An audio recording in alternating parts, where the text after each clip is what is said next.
Yo, what up, guys? We are back. Finally. I know. We're not doing enough videos. We're gonna work on that. I'm working on Stefan. Don't worry. We're gonna get you. We're gonna get you all the videos of your viewing pleasure. Probably gonna have David on a lot. David's right here. Hey guys. Sorry, he's on the side when you're looking at the screen. Uh, and he has joined us for should I call it a special video? A very special video? Stefan, you Yeah, want to I tell us would what it say is? so. I would say this is a very special episode. It's for for me, anyways, and I think I can speak for the other two. Is we talk a lot when we talk about Blink 182 gear, or like that, whatever bands that go with Blink 182. I think one person kind of gets left out, and really needs more notice and be in that little bit of a limelight a bit more. And that's David Kennedy from Built to Last, Over My Dead Body, Hazen Street, Boxcar, and most of you guys know from Angels and Airwaves. And um, he has some really cool gear and really is a big part, I think, of Angels that gets overlooked just because Tom is that figurehead. And so we thought, let's take some time and kind of go over some of the stuff in guitars and gear in general that David's kind of played over the years. Because, like I said, some of them are really, really cool. So it was great to have, Sully on here too, just to kind of give his input. So that's what the episode is today. So shall we get started, gents? Yeah, Yeah. as we mentioned, this is a two-parter. So there's a part one where I go and play one of David's guitars, very luckily, and then Yeah. this is the part two to that. And we'll put a link to the part one also below because it's really cool hearing like actually how it sounds from all different channels too, which is really cool. So, I think starting off earlier years, Built to Last from 97 to 99, Over My Dead Body in middle of 2002, Hazen Street from '04 to '06. It's really cool seeing the before kind of the boxcar racer era, and really use that black Les Paul a lot. It looks like it's just a standard black Les Paul. I don't think there's any modifications done to it. It does look pretty stocked. Some the It's a lot lower quality pictures, but it does look like it is stock Les Paul. Yeah. So I mean, I think he used that later in Boxcar too, but it is pretty cool just to see. And then he uses, it looks like it's a dual or triple rectifier amplifier. And it looks like maybe later on in Hazen Street, maybe that's the 3-channel triple rec, but I'm pretty sure it was just the 2-channel he used earlier on in the that hardcore punk era. So yeah, thoughts, guys? I love it. It's iconic, isn't it? Like having a nice black Les Paul. Like he's just thrashed in hardcore bands for like a number of years. It just looks so rad. Just some bands that I was thinking of when you were talking about the black Les Paul standard. Newfound Glory, the one that Chad Gilbert uses with the American flag, is a Les Paul standard. Yeah. Tom DeLonge had black Les Paul standards. Singer of Yellow Card, Ryan Key, had a black Les Paul standard. It's a very, what's the word, like, great Iconic universal, almost. iconic guitar. Yeah. Yeah, and you wouldn't think it as much. Like, I mean, maybe you would, but when I think of hardcore and whatnot, it's a standard Les Paul. Like, it's not that often that would kind of go, but it works so well, and you could hear it. And like you were saying, like Newfound Glory, Yellow Card, it's even like, Dude Ranch. Like, it's definitely a hardcore playing guitar. But it's not just for Slash or anything like Guns N' Roses and all that. So it's but after that, anyways, we did go to the Boxcar Racer era, which when doing a little bit of research on this too, I didn't realize how many Les Pauls he actually had. I just associated really with the one with the mini humbuckers, right? So Yeah, that's a Les Paul Deluxe. yeah, so he used the Les Paul 70s Deluxe in the wine red. He still had his black standard Les Paul, you can see there too, which is cool that he still brought that out. And then he also had a mahogany Les Paul with triple pickup configuration, which was honestly really cool. Just that again, it's very much Les Paul in this era, and the amp that he used to was the dual channel rectifier, which again is cool because again you can tell just when we see later on in Angels. I'm pretty sure Tom wanted to mimic his sound as much as he could, just double it, and so using the same cabs, like he would use, like David would use this. I think it was the either the black lined Mesa cabs or that like alligator red Mesa cabs. So it was really cool to see that it was, pretty much mimicking Tom's, except for the guitar itself. But I did What use. What is that brown and orange striped guitar behind David Kennedy in that one photo? Like, are we going to learn about that one sometime? Wonder what it is these I'm not days. sure. We could. No, honestly, I think the next episode that we do after this will be the Padre episode. I've gathered as much information as I could on the thing, and I'm happy with all of the info that I got. I don't think I need to do anything else because there was a lot that went on with that one guitar. You wouldn't think it, but there was a lot of history in Padre. So Sorry, I threw you off. Can you tell us about the acoustic? Oh, okay, sure. No, the acoustic was just the Fender acoustic that David used for the There Is music video, so you can see it all damaged and whatnot. But it's really cool to at least see that he sold that, I think, in the reissued sale, one of his reissued sales. So it is with a private collector right now. And then the other guitar he used acoustic was the Taylor 614 CE, so same as Tom's. So one of my things is like we have a lot of fans that watch us on YouTube and they just like turn us on in the background when they're doing dishes or mowing or whatever. So they like it when we just like cut up randomly. So I'm just gonna throw out here, David, what is your favorite Boxcar Racer song? Oh, that's a tough question. Great That's a good question. See, like for me, like when I pick my favorites, it's always around like an emotional attachment, not necessarily probably the song I enjoy the most, but for me, like I remember the first time like getting home from high school, like turning on the TV, like on the music channels, like back in the day, and seeing like There Is, and just being like, whoa, like like they're in the rain, like it's like super emo, isn't it? But like there's so many like good memories for me, like seeing that and like connecting with the songs, lame as that sounds. But yeah, it's got to be There Is with a close Watch the World as a second. Great lyrics. I always think about when I hear There Is, their 2006 tour, when they did the US, they were opening for Take 'Em Back Sunday, and Tom used to be in the crowd with the light, and he would like shine the light around and sing it. It was pretty cool.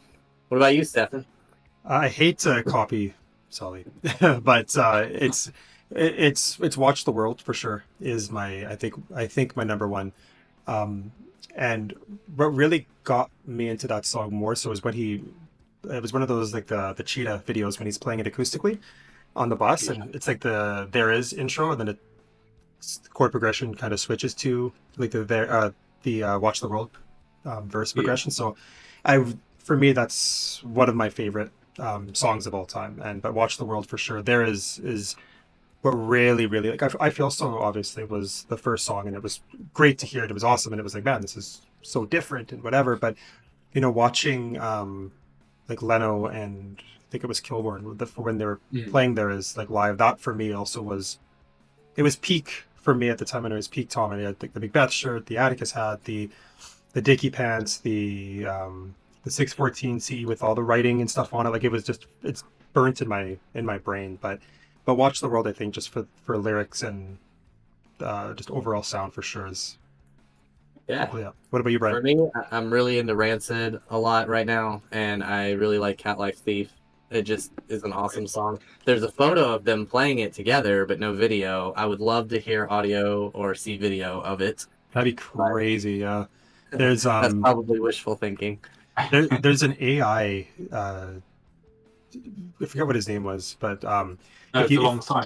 Yes, yeah, DeLong Sign. So if you go on there, it's Cat Like Thief, but Mark singing the Tim Armstrong part, and but it's so crazy how this. I know this is not a part of the David Kennedy, but it's just so crazy how like AI with these songs and how like they're like there's one of Tom singing "No It Isn't," and there's like but even like their like accents when they say certain words, it's captured.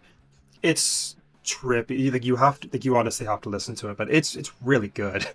It's really cool. I mean, Mark singing that part. I suggest you guys take a look at it. But yeah, that's the boxcar. That's the boxcar one. So obviously after '03, Blink kind of goes on the first hiatus, and Tom decides to start a new band instead of continuing with Boxcar. He starts Angels and Airwaves and recruits David Kennedy. So to mimic kind of what I think Tom was kind of going for from a live settings, he wanted David to kind of have the same ish sounding, and not just the Les Paul, but the same amp and whatnot settings, but actually the same pickup, same configuration, same semi hollow body guitars. And so he had a couple blue ones, pale and blue. He had a couple of the blacks. And Brian, what do we call the black ones? What's the name?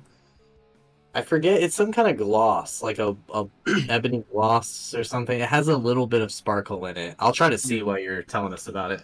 And then he also had the same in white that was sparkly as well. And a little lesser known fact, he had one of Tom's signature Strats that Gibson made for him in all white, even with the white stripe. So again, same kind of configuration. It was a dirty fingers in the bridge. One volume knob was really the only thing used, plugged into the same settings that Tom had with his effects rack. Same amplifiers, same G-force processor, like everything was mimicked to be the exact same. So it sounded like there was the same guitars happening on stage left and stage right. Now, a cool little... Sorry? Sorry, I was saying, because that's quite interesting as well, because a lot of bands normally, like, the two guitars will have, like, wildly different tones when they're different guitars. So it's quite interesting to see kind of Tom take that direction and think we want it to sound, like, uniformed, which I think, like, not many people have done until that point.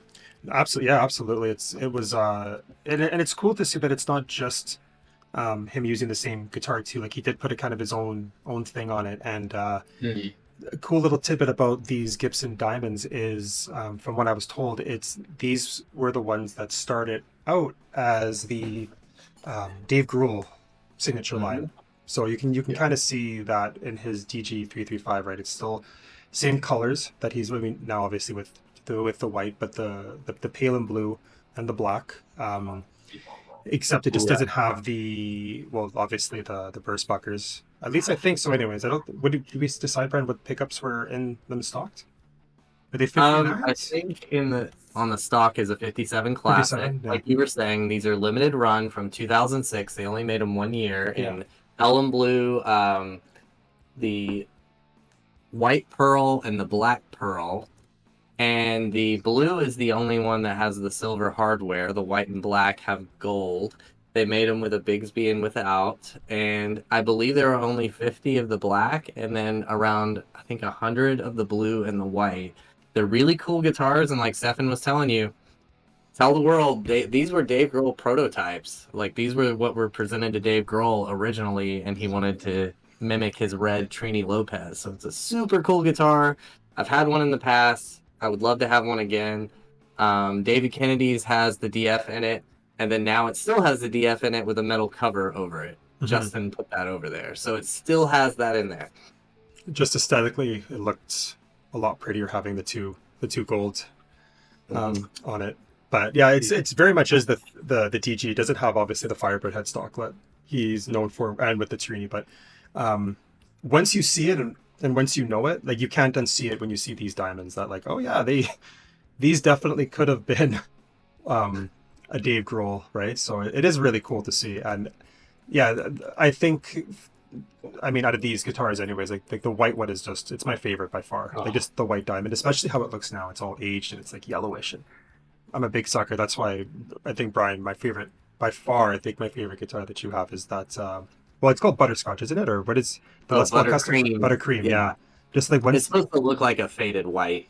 Because once these guitars, these white guitars fade, that's my favorite look by far, and that's it's supposed to like be like this is how it was originally, and then now it's to this. The love it behind it. Yeah, I'm a huge sucker for aged Olympic white or whatever, but yeah. So again, same kind of thing to it.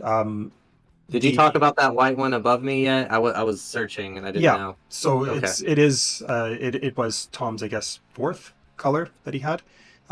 It was used only for like I think the first tour, and then when they went overseas, where Mr. Sully is, they were playing a show, and I think Tom or somebody knocked over Billy from the Subway's guitar. I think it was an SG or something, and broke it, or something happened, and Tom gifted that to him as a sorry and here you go kind of thing. So since then, Billy has added an extra volume knob on it, and I think he changed the pickup. It at least has a metal cover on it. Yeah, and then I think Billy gifted to his producer, so that's where it is today. And he used it recently in a Subway's music video. If you guys are hardcore and want to see it, Yeah, it's really cool to see. Like it's matte white with a gloss white stripe. Like it is really cool. It's hard to see it in certain lights, but once you see it is really really cool, and it's still got the black binding. It's still the white headstock with the black Gibson logo. I mean, again, it's a white guitar, so I already love it, but it's sick. It's super, super cool. So, yeah, that was the fourth one, and maybe we'll do another video of what a fifth one was that I don't think many people know about. So, do that for a future episode. So, after, I guess, Tom went back to Blink and started experimenting artistically with designs and spray painting and burning and drips and all of that kind of cool stuff, translated over into Angels and Airwaves Land, and David started to do it to some of his. So he did it to the Pale and Blue, which he called Maxine. So you can see there, that's we'll talk, but I think that's my favorite guitar that he has, or he had after the burning and stuff. It just looks so cool. But that the other ones he put stickers on, so I don't think he burnt any of the black ones, if I'm not mistaken, or spray painted the other black ones. But so Tom had an abundance of signature models at the time, so David was able to take a few and spray paint. I don't know who cares about this fact or not. Some people seem to be really interested in this. David only owns that white one that you see in like the Everything's Magic that's clean. There's another one that has Roman numerals on it, and Tom actually owns that one. So whoever gets excited about that kind of stuff, Tom owns the one with the Roman numerals that's white diamond, and then David owns the plain colored white diamond. Because that's the only guitar that David's got left, like electric guitar wise. Mm-hmm. Yeah, he sold everything else. Yeah. So Tom owns a lot of these guitars. That's why you saw them for sale years ago. Is David just uses them. Yeah. So, but yeah, he spray painted. So there was 3 Compass guitars. People think there was 2. There was 3. 2 of them kind of look kind of the same, and then one is just the inverted colors of the gold to black. I've played the top one, and David has played the middle one. So we need Stefan to play the bottom one. Play the bottom one, yeah. You gotta go overseas somewhere. So David, what you have a Gibson, like a Tom signature Gibson Les Paul, right? Yeah. You played the Compass. Yes. A lot of people think that, having an artist owned, they're completely different. They're set up different. They're this, that, and the other. Did you notice a big difference between the one that you have at home compared to the one that you played? Aside from the mojo and spray paint. Yeah, the spray paint was absolutely killer, especially like in person. It looked like amazing. But the only thing I could really notice was, I don't know if this is just like me like overthinking it, but the neck, like the profile on the neck, felt a lot slimmer. But I know we spoke about it before, Brian, where like you go to Gibson and like you get like the 2 of the same guitars and they're completely different. So it's hard to know, isn't it, if that's just a random kind of slightly thinner neck at the custom shop or not. Yeah. I feel like Fender does a better job of keeping their neck profiles more accurate and consistent. Gibson's kind of, you almost need to try a couple and see what works best for you. Yeah. But it felt like paper thin, like really easy to play around the neck on the DK. Yeah, I mean, Brian, you've played more Gibsons, TD Gibsons, I think, than Sully and I combined. So you definitely know more about it than I think we do with it for those profiles. But I had 2, and I can agree that they both played a little bit differently. I mean, they're relatively the same, obviously, but so to your point with the neck profile, yeah, I honestly like it was a different. I don't remember. I think it was the brown one that I had that was a little bit thinner, but depends on the year too. Mm. Hmm. And for me, like I had the Ava Gibson that was spray painted, that was Tom's, and it was honestly straight from the source, like the worst playing one I ever had. Like the pickup was too high; it was hitting the pickup. It was a lot of buzz on the neck. The input jack was falling out. The volume knob had tape on the shaft, like under the knob, because when I took the tape off, it was painter's tape. It was just so loose, like it was just like going all over the place, and they wrapped it in painter's tape. So anybody that thinks like you're getting this special sauce mojo rockstar guitar, like you're also getting the road worn feel behind it. That's why Stefan has to do constant work on his Padre Strat. Like we have to keep those things tip top because they are beat up, you know. I'll tell you we'll talk about it on the Padre episode, but the pickup when I got it, it was out of phase, completely out of phase. Like I actually had to get it like fixed. Like the pickup itself doesn't matter, the wire, it doesn't matter. I had to get it. Like it's what happens, right? But yeah, no, that is cool to hear about. Quick tip for people that own these Rockstar guitars.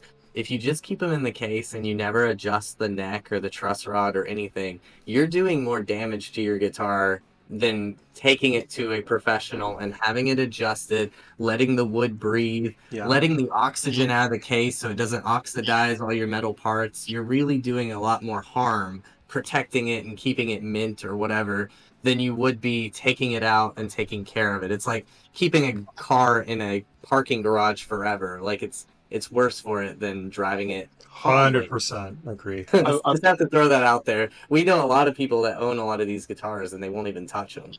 Well, I would say as well, like if you live somewhere that's fairly like humid, like the UK is always wet. Like you need to get like a dehumidifier to like protect your instruments as well, because if like moisture can get inside the wood and like if you just leave it in the case, it can swell. And, The strings will just keep pulling that neck down as you're not adjusting it. Just keep pulling it. You got to think about this, guys, when you own this stuff. I know you want to keep it like pristine, but there's a difference. Yeah, it really is. That's why like I invested in like a humidifier, and I have these like, little temperature gauges all over just to make sure that everything is good, because it's true. Like when I got, again, this isn't the Padre episode, but when I got Padre, the neck was very warped because it just sat in storage for so long. So I needed to do multiple setups, obviously not at once, but just to get the neck to where it needs to be. And now, minor adjustments in just every season, because I mean I'm in Canada, right? So it's freezing cold, and then it gets like boiling hot. Right. So like I have to every 4 to 5 months I go in and get it professionally set up and just make sure that the neck is always going to be straight. But the more I'm doing it now too, is the less work you have to do with it. So just like you said, Brian, leaving it in a case, or even if it's just hung up on the wall or whatever, it's definitely right. It's doing, because these guitars I travel think, the world too. So can you make a note of the timestamp? I think you should make either a TikTok or a reel out of part of that we just said. Yep. I think that would be very helpful for people to hear all of us talk about it. No, absolutely. But anyway, just kind of going back to this too, like, so yeah, he doesn't really have any of these left though. The black one, or at least one of the black ones, the headstock broke after it was sold. Super unfortunate. The dude who has Maxine keeps it in great condition, and you can see on the wall there. Like, so as soon as like he sent pictures and stuff, super happy, because like it's definitely taken care of. The Compass guitars I think are all right now taken great care of, which is awesome. The bottom one there with the Roman numerals, that one got sold. They didn't like, I could be wrong, but from what I remember, they didn't like the color. They stripped it. They made it really like a red with a white stripe. Which you'll see it on Google Images. Looks beautiful. It does. But then it got stripped again and then painted brown. Yeah. But it was a different color brown than what Gibson offered. So the person who bought that one stripped it and then painted it black and then sold it. So that guitar's been through quite a bit of repainting. At what point does like the wood just say, I'm done? just leave me alone. Over dye their hair and it's just fried. It's just falling out. Wood chips are just cracking. But it is cool to see that it's, personally, just because there was so little of these diamonds made, and these aren't my guitars. I'm not David Kennedy. I'm not Tom. Whatever. But it hurts seeing, like, especially if the black ones, like the headstock broke, so that's one less out of that 100. And if you did spray paint them, whatever, then that's another one that's like not, you know what I mean. So it's cool to see at least that the other ones, the other ones that he spray painted were Tom's signatures that he had an abundance of at the time. So it is cool, and David did do these himself, which is also something I wanted to because David is very, he's, when it comes to like arts and crafts and woodworking and Very all this, happy. guy's a master. He's incredible. For people that don't know too, he also helped with the Mod Life Epiphone guitars too with Doug and Matt, and helped spray paint and burn and stuff. So yeah, super cool to see. But I think out of every piece of gear that David had, I want to hear from you guys. What is it? What's your favorite? For me, I mean, obviously, I would love to have another Tom DeLonge Gibson, but that Pelham Blue Diamond just is beautiful. Either the plain one or the one with the art. It doesn't really matter to me. Yeah. I just have been really into it lately. Sully. It's so tough, isn't it? It's like trying to pick like a favorite pet or kid. I like Stefan. I think I really like the white with the gold hardware with the diamond cuts. But I also liked the ones that he like sprayed. I like the one with the double pickup. I don't know if there's a name for that one. But I just love the artwork on that one. I think it looks really, really cool. I think mine is Maxine. It goes really well with the just like you, Brian, with the pale and blue. I really love the pale and blue. I prefer the white guitars myself, but that pale and blue is so unique on it. And when I think of David, that's what I associate with, because seeing him first with that, it's like, man, that's a super cool color. Because I especially at the time, I really didn't know too much about like what the colors are and all this. So that was really cool to see. But having it all spray painted with his sign and stuff so I think that would be my favorite. But the white definitely is a very, very second close. So yeah. Yeah, and I forgot. What's your favorite Ava song, Stefan? Go. Don't even think about it. What is it? Go. I don't even. David, go. What is I your don't favorite even Ava know. song? I can go first if you want, Stefan. Yeah. Again, like being lame earlier, talking about like, the emotional attachment. For me, although like the adventure, the first time I heard it was like phenomenal. Right as Spring is just like the whole like backstory, Yeah. like him talking about Blink and like growing up and the riff. It's just that's gotta be my favorite. Yeah, I love that, man. Like, in case anybody worries about our fandom, like in 2006, before the adventure even leaked, they had like a 10-second clip of Valkyrie Missile, and it was just everyone will listen, even though it hurt. And I got so excited. They only had one piece of merch available at the time, and it was an Ava zip-up black hoodie that like said Angels and Airwaves here, and then on the back. And I bought it. It was like $60 back then, and I was still, I'm in. I'm all in for it. Adventure is amazing. Anything on Whisper for me is just it. Like, it just does it for me. It's hard to pick a favorite. I like The Gift. I like Good Day. I like Start the Machine. I don't know. Stefan? Yeah, it's so hard. But the war is definitely the war is definitely the one. So, well, guys, this was fun. This was our second attempt at making, because the audio didn't work the first time. So appreciate everybody jumping back on for this. But yeah, guys, please make sure you check out Sully's part 1 of this. It's so cool, and it really ties into this episode. So watch that first if you can, and then watch this after. So Okay, don't forget. What do you have on your desk? What do you have? I don't know if I have anything unique. This is leaning on my desk at the moment, which is a phase 6. Oh, I got some stuff. Here we go. Got this. Nice. The Sum 41 live album. Who cares about this? This. That's sick. This. What do I have? I have the Mutt pedal yeah. dude. Throw that off. which is that. But I also have Yeah. I love that. I love that. just chilling in his Letterman jacket, as you know, Mikey does. But Oh, Baby Yoda. Grogu. that's sick. New Star Wars episode just aired of, what is it called? The Aclodite, or what is it? Yeah, Aclodite. that's part 2. I can't remember. I'm excited for it though. Actually, like that one, I'm actually excited for. I'm gonna watch. Somebody tell me what the name of it is. Can you say it? Yeah, Star Wars I can't say it. Can you say it? Aclodite. Isn't that Acolyte. Acolyte? Acolyte. I gotta take a look at it. Right.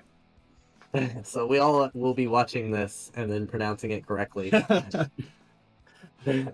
Thanks, guys. Again, honestly, really appreciate jumping back on, and hopefully the audio has worked this time. Yeah. Thanks, guys. Love you all. Have a great day. Bye. Peace.